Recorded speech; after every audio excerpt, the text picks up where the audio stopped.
വചനമൊഴി July 25. വചനഭാഗം റോമ 8:28-39, മത്തായിയുടെ സുവിശേഷം 10:37-42. വിശുദ്ധ മത്തായി അറിയിച്ച നമ്മുടെ കർത്താവ് ഈശോ മിശിഹായുടെ പരിശുദ്ധ സുവിശേഷം.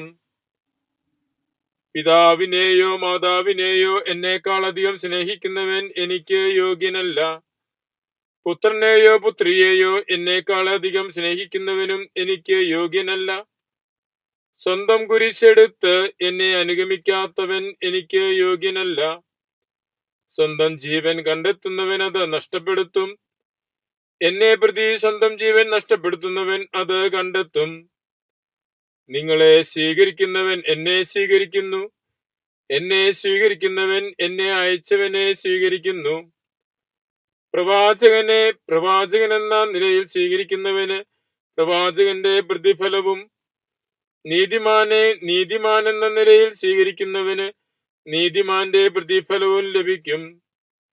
ഈ ചെറിയവരിൽ ഒരുവന് ശിഷ്യനെന്ന നിലയിൽ ഒരു പാത്രം പച്ചവെള്ളമെങ്കിലും കൊടുക്കുന്നവന് പ്രതിഫലം നഷ്ടപ്പെടുകയില്ലെന്ന് സത്യമായി ഞാൻ നിങ്ങളോട് പറയുന്നു. ഈശോയിൽ സ്നേഹമുള്ളവരെ, ഇന്ന് സ്ലീഹാകാലം അവസാന വെള്ളിയാഴ്ച മിശിഹായുടെ 70 ശിഷ്യന്മാരെ അനുസ്മരിക്കുന്ന ദിവസമാണ്. ഇന്ന് വിശുദ്ധ യാക്കോബ് സ്ലീഹായുടെ തിരുനാൾ ദിവസവുമാണ്. ഈ 2 തിരുനാളുകളോടനുബന്ധിച്ച് നാം ദൈവവചനം ധ്യാനിക്കുമ്പോൾ ഈശോ നമ്മോട് പറയുന്നത് എല്ലാറ്റിനും ഉപരിയായി കർത്താവിനെ സ്നേഹിക്കുന്നവരായി മാറുവാനാണ്. പഴയ നിയമത്തിൽ എല്ലാറ്റിനും ഉപരിയായി ദൈവത്തെ സ്നേഹിക്കണമെന്ന് പഠിപ്പിച്ചിരുന്നു. അതുപോലെ ഈശോയും പുതിയ നിയമത്തിൽ പഠിപ്പിക്കുകയാണ്, പിതാവിനേക്കാളും മാതാവിനേക്കാളും പുത്രനേക്കാളും പുത്രിയേക്കാളും എല്ലാം കർത്താവിന് 1-ാം സ്ഥാനം കൊടുക്കുക എന്നതാണ്.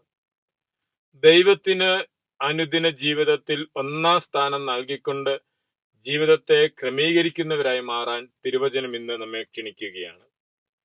ഈ ചെറിയവരിൽ ഒരുവന് ചെയ്യുന്ന ചെറിയ ഉപകാരം പോലും ദൈവസന്നിധിയിൽ പ്രതിഫലം ലഭിക്കുന്നതിനിടയാക്കുമെന്നാണ് തിരുവചനം വീണ്ടും പറയുന്നത്. നമ്മുടെ ദൈവം തെറ്റുകൾ കണ്ട് ശിക്ഷിക്കാൻ നോക്കിയിരിക്കുന്ന ദൈവമല്ല, നന്മകൾ കണ്ട് പ്രതിഫലം നൽകുന്നതിന് കാത്തിരിക്കുന്ന ദൈവമാണ്. നമുക്ക് നമ്മുടെ അനുദിന ജീവിതത്തിൽ നന്മകൾ അനുഷ്ഠിച്ചുകൊണ്ട് സാധിക്കുന്നിടത്തോളം പരസ്നേഹ പ്രവർത്തികൾ, പരിത്യാഗ പ്രവർത്തികൾ, പുണ്യപ്രവർത്തികൾ അനുഷ്ഠിച്ചുകൊണ്ട് തിന്മയെ അകറ്റി നിർത്താൻ നമുക്ക് പരിശ്രമിക്കാം. തിന്മയെക്കുറിച്ച് ആകുലതപ്പെടുന്നതിനേക്കാൾ അധികം നന്മ ചെയ്യുന്നതിൽ വ്യഗ്രതയുള്ളവരായി മാറുവാൻ നമുക്ക് പരിശ്രമിക്കാം.